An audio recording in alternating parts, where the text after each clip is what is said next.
Hi, my name is Catherine McNulty and I am with Grief Inspired. I want to talk today a little bit about definable moments. Now, these are the moments in our lives that shape the way our lives are going to become. They add meaning to our life and they develop who we're going to become as our future selves. The definable moments will determine how we think, how we feel, and ultimately the actions that we take. What are your definable moments? So let me give you an example. Think of a time when someone did or said something to you that hurt you. You likely won't forget. And when they hurt you, you made a decision or decisions about what they said or what they did. It changed how you think about yourself. This is a definable moment. So how did you respond to that definable moment? Did it spur you into action so that you could prove them wrong? Or did it prevent you from stepping into something new because now you were afraid that you might fail? These are your definable moments, and they affect everything about your life, and they affect who you've become today. Your life is a result of these actionable moments, or these definable moments, because of the actions, because of the thoughts, and because the feelings that you have that relate back to those definable moments. Your life is the way that it is because of these moments. Now, here at Grief Inspired, I talk about grief and loss. Grief and loss of someone that you love, someone you care deeply for, is another definable moment. Remember the time when someone told you or you found out that someone you love has just passed away. It's likely a moment that you're not going to forget. I'm sure that it invokes strong emotions and it affects your thoughts, your actions, and your feelings.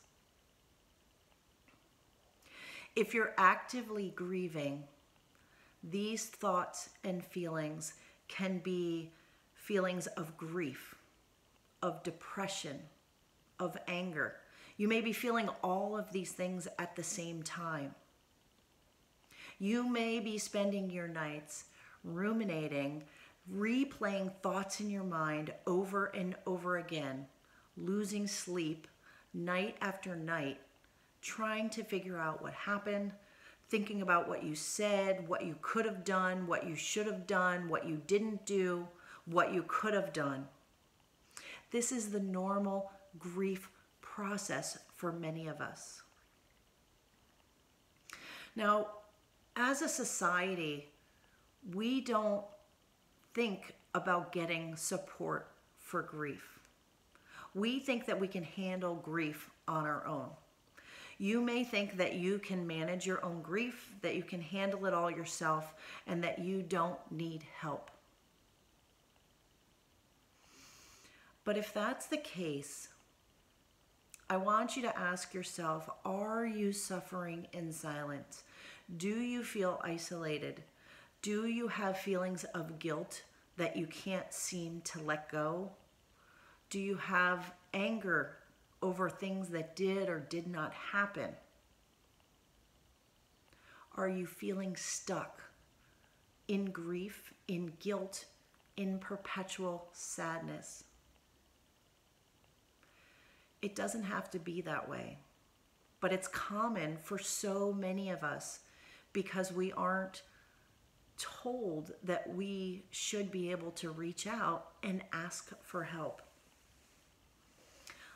There were times when even I felt like I was going crazy, and I didn't know that this was an okay response to grief. So there was a time when I had lost my son and I literally really thought that I was going crazy.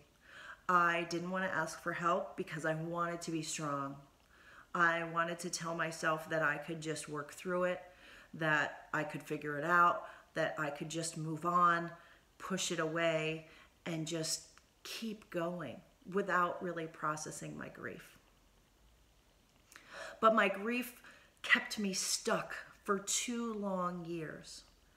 And those 2 years led me to a place where I was so stuck that I had so much anxiety that I couldn't even leave the house to go to work. So I was forced to ask for help. I didn't have a choice. But I'm so glad that I did. I started learning that I needed to process my grief, that I could learn to release some of the pain, that I could eliminate the confusion that I was feeling in my day-to-day life, and that I could find a new way to move on and live with the anxiety that I was feeling, but in a way where it was really manageable. I continue to release some of the anxiety that I feel today as a result of my grief, but I know that that's okay. And so if you are experiencing all of the pain, the discomfort that comes with grief, if you feel like you're stuck in grief, it's time to ask for help, and I want to encourage you to do that. So grief needs a place to go. We cannot, as a society, as individuals, grieve in silence. So what happens is if you're not releasing your grief and you're not processing your grief, the grief is like an open wound. It starts to fester. It won't heal, and it will affect your life in ways you don't even realize. It'll keep you stuck in sadness. It'll keep you depressed. It will tear you apart with feelings of guilt and anger. Basically, it'll just prevent you from being happy the way you want to be. Being able to feel joy again in spite of losing someone who is so dear to you. There is a better way to get through this. I want to encourage you to be strong and to ask for help, because the real strength is in asking for help, not in avoiding it, not in trying to just do it on your own. I was grateful enough, and I'm so grateful because I was lucky enough to have somebody to teach me how to walk through the grief process and how to get through the pain, how to release it, how to let go, and really keep only the love that I felt for the person that I was missing. You deserve this too. Please don't continue to grieve alone. I want to invite you to go to my website. It's griefinspired.com. There's a coaching page, and on that coaching page, there's a link for a free coaching session. All you need to do is click on that link. It will send me an email, and we can get started with a conversation.